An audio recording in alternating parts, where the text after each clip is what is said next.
ஓம் நமச்சிவாயா. சைவ சமயத்தை வளர்த்த அடியவர்களை போற்றிய 63 சிறப்பும் அவர்களுக்கு இறைவன் அருள் புரிந்த வரலாறும் அனைவரும் தெரிந்து கொள்ள வேண்டிய ஒன்று.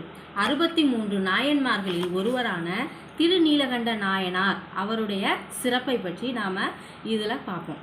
தில்லை அப்படிங்கிற ஊரில் குயவர் குலத்தில் பிறந்தவர் தான் திருநீலகண்ட நாயனார். இவர் சிவன் மீதும் சிவன் அடியார்கள் மீதும் பெரும் பக்தி கொண்டிருந்தார்.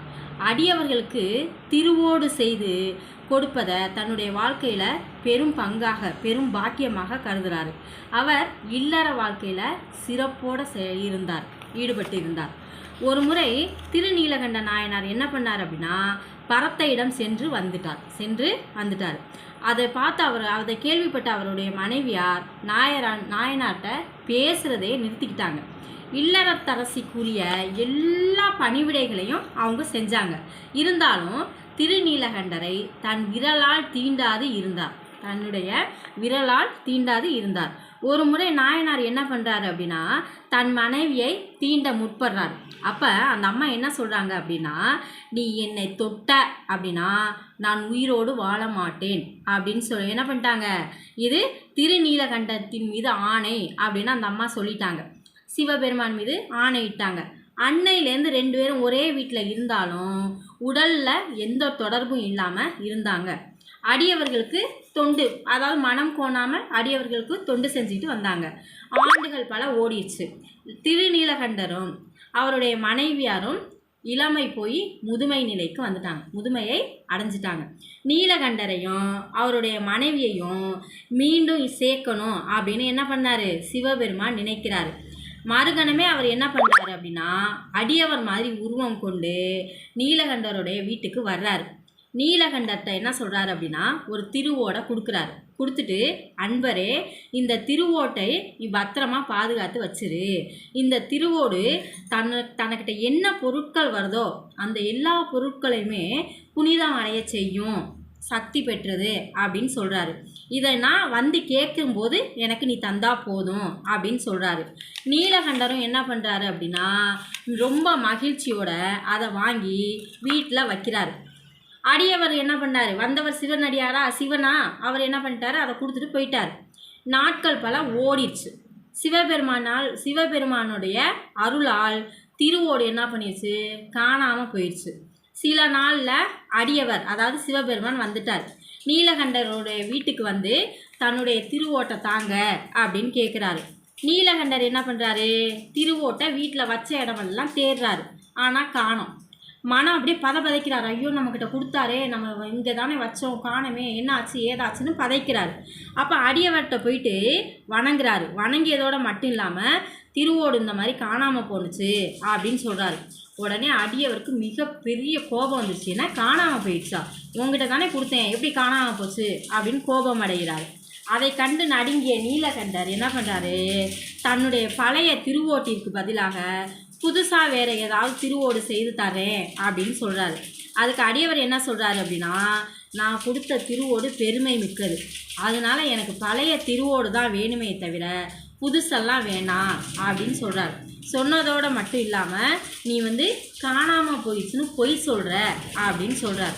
அவர் சொன்னதை ஏற்றுக்கலை, நம்பலை. என்னுடைய பெருமையான அந்த திருவோட்டை நீ ஒழிச்சு வச்சுருக்க, நீ அதனால என்ன பண்ணுற, என்னை ஏமாற்ற பார்க்குற அப்படின்னு சொல்கிறாரு. அதை கேட்டு நீலகண்டர், ஐயா உங்கள் மேலே சத்தியமாக நான் அதை திருடலை அப்படின்னு சொல்கிறாரு.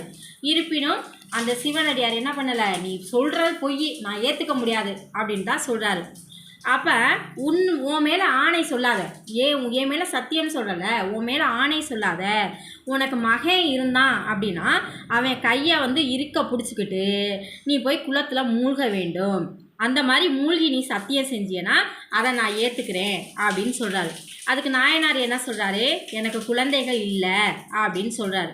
உடனே அடியவர், அப்படின்னா என்ன, உனக்கு மனைவி இருக்குல்ல, உன் மனைவியோடைய கையை பிடிச்சிக்க, கையை பற்றி நீ குளத்தில் போய் மூழ்கி சத்தியம் செய்யி, நான் உன்னை நம்புகிறேன் அப்படின்னு சொல்கிறாரு. அதுக்கு நாயனார் என்ன சொல்கிறாரு, தான் மனைவியோட நெடுங்காலம் வந்து நாங்கள் பேசுகிறதே இல்லை, ஊடல் கொண்டிருப்பதாக சொல்கிறாரு. உடனே அடியவர் சொல்கிறாரு, என்னுடைய திருவோட்டை நீ களவாடிட்ட, அப்போ அது உண்மைதான். அதனால தான் நீ உன் மனைவியுடைய கையை பற்றி குளத்தில் மூழ்கி சத்தியம் செய்ய மறுக்கிற அப்படின்னு சொல்கிறாரு.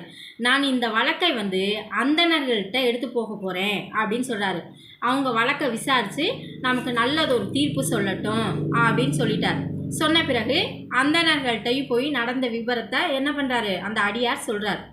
அந்தணர்கள் திருநீலகண்டரை அழைக்கிறாங்க. வழக்கை பற்றி என்னப்பா இந்த மாதிரி உன் மேலே சொல்கிறாங்களே என்ன உண்மையா அப்படின்னு விசாரிக்கிறாங்க.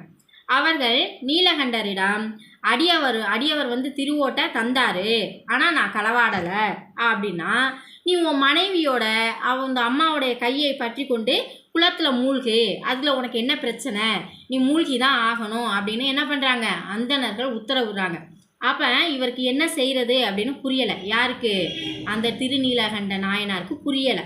அப்போ ஒரு நீண்ட கம்பு, அதாவது குச்சி, கோல், அந்த கோலை எடுத்துக்கிட்டு போய் ஒரு முனையை அவர் பிடிச்சிக்கிட்டாரு, மறுமுனையை தன்னுடைய மனைவியை பிடிக்க சொல்லி பற்றி கொள்ள சொல்லி இருவரும் குளத்தில் மூழ்கி எழுந்திருக்காங்க. அப்போ இதை கண்ட அடியவர் என்ன பண்ணுறாரு, கோலை பற்றியபடி இருவரும் குளத்தில் மூழ்குறீங்க, அதை நான் நம்ப மாட்டேன், இருவரும் கையை இருக்க பற்றி கொண்டு குளத்தில் மூழ்கணும், அப்போத்தான் நான் நீங்கள் சொல்கிறத நம்புவேன் அப்படின்னு சொல்கிறாரு. ஒரு வழியும் தெரியலை. ஒரு வழியும் தெரியாமல் நீலகண்டர் தவிக்கிறாரு. அப்போ என்ன பண்ணுறாரு, மனைவியாரிடம் தான் ஊடல் கொண்ட காரணத்தை சொல்கிறார், எல்லாத்தையும் மானத்தை விட்டு சொல்கிறாரு. அப்போ மனைவியோட மானத்தை விட்டு சொன்னதுக்கு பிறகு மனைவியோட என்ன பண்ணுறாரு, குளத்தில் மூழ்கி எந்திரிக்கிறாரு. மறுகணமே அடுத்த நொடியே என்ன பண்ணுறாங்க அப்படின்னா அவங்களுக்குள்ளே இருந்த அந்த முதுமையானது மறைந்து விட்டது, இளமை கோலம் வந்துருச்சு. இருவருடைய உடல்களும் என்ன பண்ணுது, இளமை தோற்றம் கொண்டன.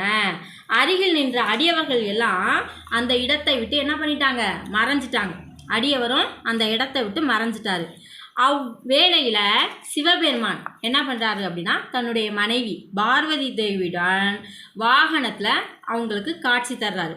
நீலகண்ட நாயனாரும் அவருடைய மனைவியும் என்ன பண்ணுறாங்க அப்படின்னா பெருமாளையும், அதாவது சிவபெருமானையும் அன்னையையும் விழுந்து வணங்குறாங்க.